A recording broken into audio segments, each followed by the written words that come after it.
Ducrot avec vous au 32-16 et sur le hashtag RMC Live. Bien entendu, on va aller faire un petit tour du côté de Toulouse où il y a le barrage pour le maintien ou la montée en Ligue 1 entre le TFC et l'ACA Ajaccio. Wilfried Templier, toujours 0-0. Quelle tristesse. 0-0, 88e minute. Depuis 10 minutes, depuis 77-78, les gens quittent le stadium. C'est pour vous dire, le spectacle, là, il fait froid, sous la pluie, les gens se disent c'est bon là, ça suffit maintenant. Mais bon, l'essentiel pour Toulouse, c'est ce maintien en Ligue 1 avec le résultat du match aller 3-0, 0-0 au retour. C'est vrai que Lorient s'était fait surprendre l'année dernière par 3 dans ce barrage et comme vous l'avez dit depuis le début, peut-être que l'essentiel, attention, Corentin Jean qui récupère le ballon dans l'axe, la frappe est contrée, ça va en corner. L'essentiel évidemment, c'est les 3 points, mais c'est surtout le maintien pour le Toulouse Football Club. 2 minutes à jouer dans le temps réglementaire, 0-0 entre Toulouse et Ajaccio. Merci beaucoup Wilfried. Fred Hermel également est avec nous. Fredo, je crois que Cristiano s'est exprimé. Oui, il s'est exprimé. Bon, vraiment tout ça pour ça, on va se dire. Il vient de prendre la parole et là vous avez tout le stade qui chante Cristiano reste là, Cristiano reste là, reste ici, Kedate, et tous les joueurs sur le podium qui l'entourent, qui l'embrassent. Il avait besoin qu'on lui montre qu'on l'aime. Et ben on lui a montré qu'on l'aimait et puis il va rester. Tout ça pour ça. Donc tout ça pour ça. On va revenir sur le cas Ronaldo dans quelques instants. Juste on retourne du côté de Toulouse. But, Wilfried, tu vois, tu te plains. Il est fou lui. Jimmy Durmaz au bout du bout, 87e, perte de balle de la défense, une mine du gauche sous la barre de Rifi Mandanda et voilà 1-0 pour le Toulouse Football Club. Et bien voilà, ceux qui sont partis du stadium, ils vont regretter. Fallait pas. 1-0 pour Toulouse qui va rester en Ligue 1 et Ajaccio va rester en Ligue 2.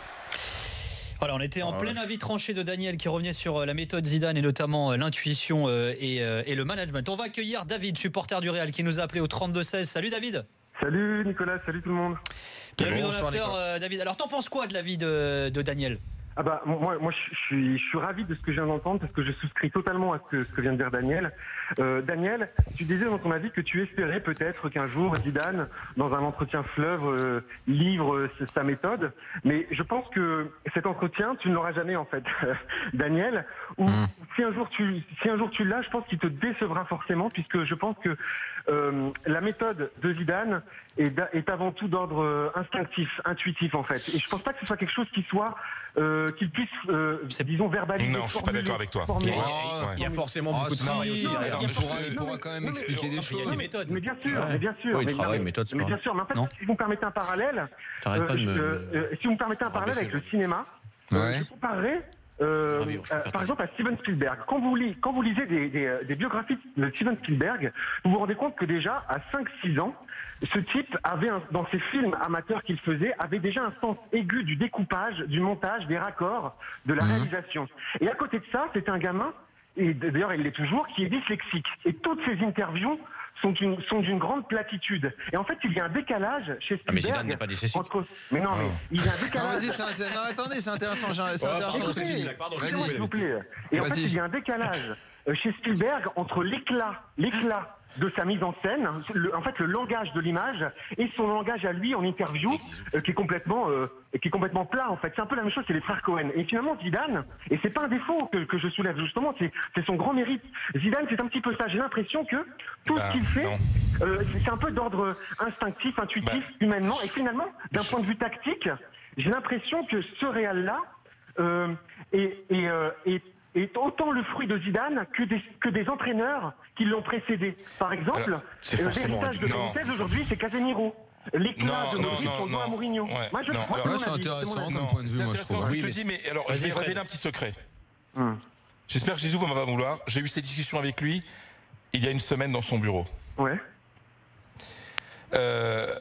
Zidane a conservé. Fred, t'es pas sûr de pouvoir le dire, le dis pas, Fred. Mais pour expliquer, parce que c'est intéressant. Moi, j'aime beaucoup la question qui est posée. Vas-y. Zidane, et tout à l'heure, on en parlait avec Lionel Charbonnier. Derrière tout le talent qu'il y avait quand il était joueur, l'improvisation, il y avait un boulot de malade. Mais bien sûr. Et là, aujourd'hui, il y a un boulot de malade de Zidane. Et moi, je lui ai posé la question justement par rapport à son instinct. Mais lui, il a pas dit, David, il a pas dit qu'il travaillait pas. Laisse-moi terminer. Laisse-moi terminer parce que Attends, Fred, tu sais quoi, Fred? Laisse-moi juste dire une phrase parce que si je la dis après ce que tu vas dire, on va penser que je suis d'accord avec toi. Moi, je pense que là, ce qu'on est en train de faire, c'est on inverse le rapport entre le travail et le côté intuitif extraordinaire de Zidane. C'est pas du 80-20, c'est du 20-80. On se débarrasse de ça. C'est fini à Toulouse entre le TFC et Nasser. Tu parlais pas de moi quand même. Non. 1-0 pour Toulouse. But de Durmaz à la 88e. Toulouse restera en Ligue 1 la saison prochaine et Ajaccio repartira en Ligue 2. Salut Wilfried. Bonne soirée. Bravo pour le goal. Et il n'y aura pas de bouchons, ils sont déjà tous partis. C'était pour T'inquiète toi, pas. Fred, une dédicace. Merci Wilfried. Bonne soirée Wilfried Templier. Vas-y Fred du coup. Alors en fait, je lui ai posé cette question-là lors de nos discussions qu'on a parce que moi j'aime bien parler avec les entraîneurs.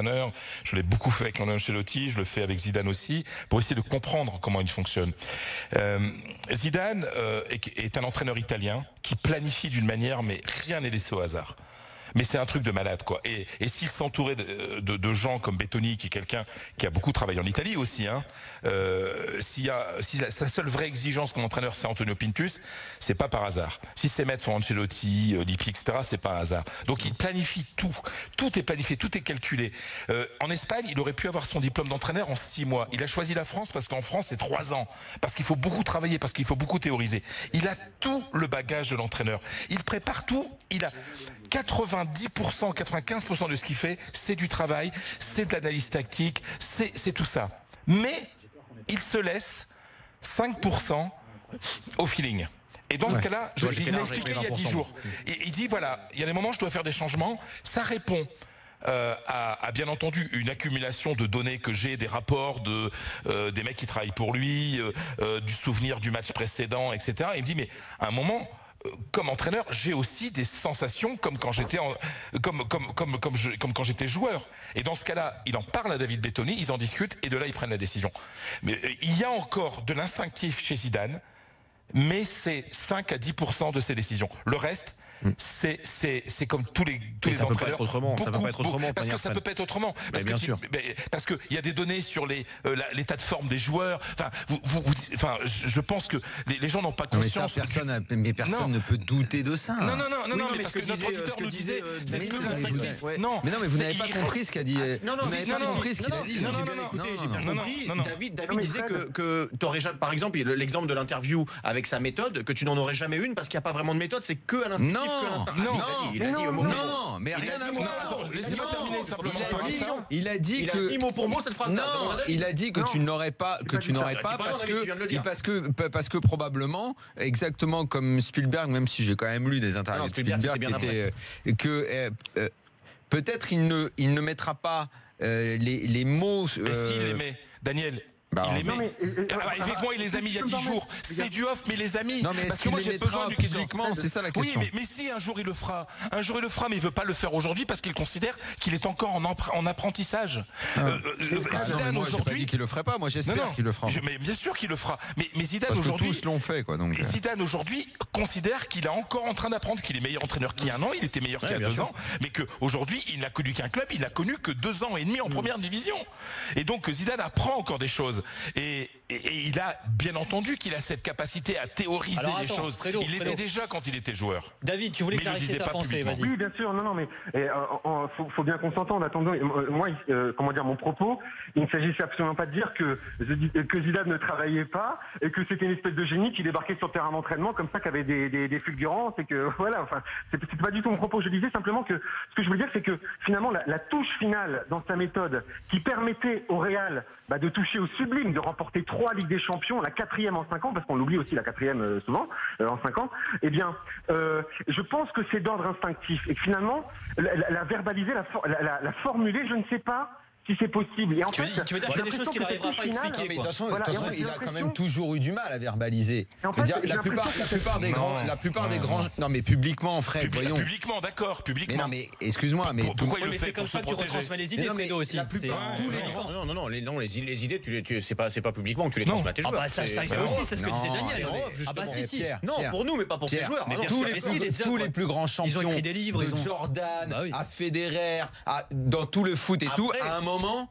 On parlait c'est ce que disait Daniel. de ce qu'ils ressentaient, de ce qu'ils ont fait et tout. À un moment, non, mais Zidane, pas forcément dans l'action. Zidane, pas au bout de joueur, 2 ans et demi. Même Zidane, joueur, ça a été compliqué. Oui. Il n'y a pas eu de vrai entretien. T'en as qui le font mieux que d'autres. De ça, c'est un peu frustrant. Et ce qui n'a pas empêché qu'il soit pendant 15 ans un extraordinaire joueur. Mais bien sûr. C'est là que je veux en venir. Il va peut-être être un entraîneur extraordinaire pendant 20 ans sans jamais publiquement. C'est ce que disait Daniel. Il espère qu'un jour il le fera. Et c'est pour ça qu'il faudra le fera. Et c'est pour ça qu'à ce moment-là, il faudra pas dire qu'il faudra que parce qu'il exprime mal ses idées publiquement, ou en tout cas pas de c'est qu'il en a pas. Il en a pas ou il en a pas. Non, parce que ça, tous ceux qui le connaissent m'ont toujours dit que même dans le vestiaire. Bien sûr, il parlait beaucoup. C'est Dugas qui me l'avait dit il y a très longtemps quand on avait fait un livre ensemble. Et ça date, c'était il y a 10 ans. Il m'avait dit ouais, non, mais contrairement à ce que vous pensez, effectivement, quand la lumière s'allume d'une caméra, il peut bloquer et ne plus verbaliser. En revanche, quand il est en off ou quand il est dans le vestiaire entre joueurs, c'est un autre déjà dans la parole, dans la façon de transmettre un truc, et parfois même uniquement le regard lui suffit à faire passer beaucoup de choses, même quand il parle pas. Mais il parle, c'est pas du tout le taiseux en off. Moi j'en ai parlé. Donc j'en ai pas de doute là-dessus. Attends, laisse-moi faire. Vas-y. Moi j'ai pas de doute là-dessus. Ce que j'aimerais, parce que tu peux pas obliger quelqu'un, c'est juste que tous les plus grands sportifs, tous les plus grands entraîneurs l'ont fait. J'espère qu'on ne passera pas à côté de ça. C'est tout. Après, personne l'obligera. Il en a fait un après sa carrière de joueur. Ben pas trop. J'ai pas souvenir d'avoir lu un truc fort. Alors que tous les grands joueurs l'ont fait. Que lui, ça l'intéresse. Et si ça l'intéresse pas, après c'est différent d'être joueur. Après c'est différent en joueur raconter ton parcours et après théoriser tes idées d'entraîneur. C'est quand même pas la même chose. Non, mais je vais te dire, il va pouvoir théoriser ce qu'il a été comme joueur parce qu'il est devenu entraîneur. Oui, certainement. Peut-être qu'il expliquera certaines choses. Effectivement. Et voilà, parce que j'avais eu la chance moi d'en parler avec Jean-Pierre Caracchio, qui est le fondateur du CDES à Limoges. Et lui disait justement que c'était quelqu'un qui était très réfléchi. Effectivement, contrairement à ce que nous médias, on pouvait percevoir de lui à travers justement la communication, c'est dire à quel point aujourd'hui la com c'est important également. On n'avait pas la vraie image de ce qu'il était. Lui il disait que c'était au contraire. Et ça rejoint ce que disait Fredo tout à l'heure. Il disait que c'était un gros besogneux. C'est-à-dire il a eu l'humilité de s'inscrire au CDES, de partir d'une feuille blanche et de dire apprenez-moi ce qu'est le management, apprenez-moi quelles sont les méthodes. Et il a appris, il a bûché. Et il a bien travaillé le mec. Et puis il est en 3ème division, hein, avec des gamins. La Castille. Merci Fredo, faut que tu nous laisses mon Fredo. Et merci David. Et merci David. Oui, puis j'ai une vie en dehors de vous. J'ai compris, j'ai une vie en dehors de vous. C'était une très belle discussion ce soir et je vous recommande l'article de Daniel Riolo aujourd'hui sur Zidane sur le site RMC Sport. C'est une émission sur le signe de l'amour, c'est la fête des mères. Non, parce que je l'ai cité. Il m'appelle le père, c'est pas pour ça. Mais c'est parce qu'il a beaucoup de recul.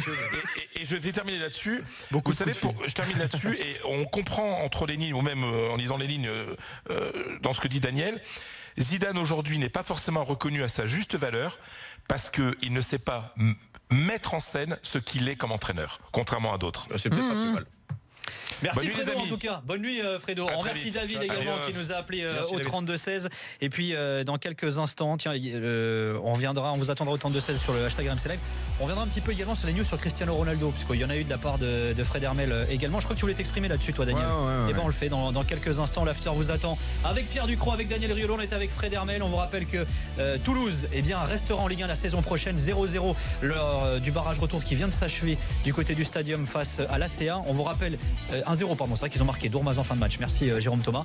Et puis Grenoble sera en Ligue 2 la saison prochaine. Là il y a bien eu 0-0 lors du barrage retour. Grenoble qui s'était imposé 2-1 face à Bourg lors du match aller. A tout de suite pour la suite de l'after.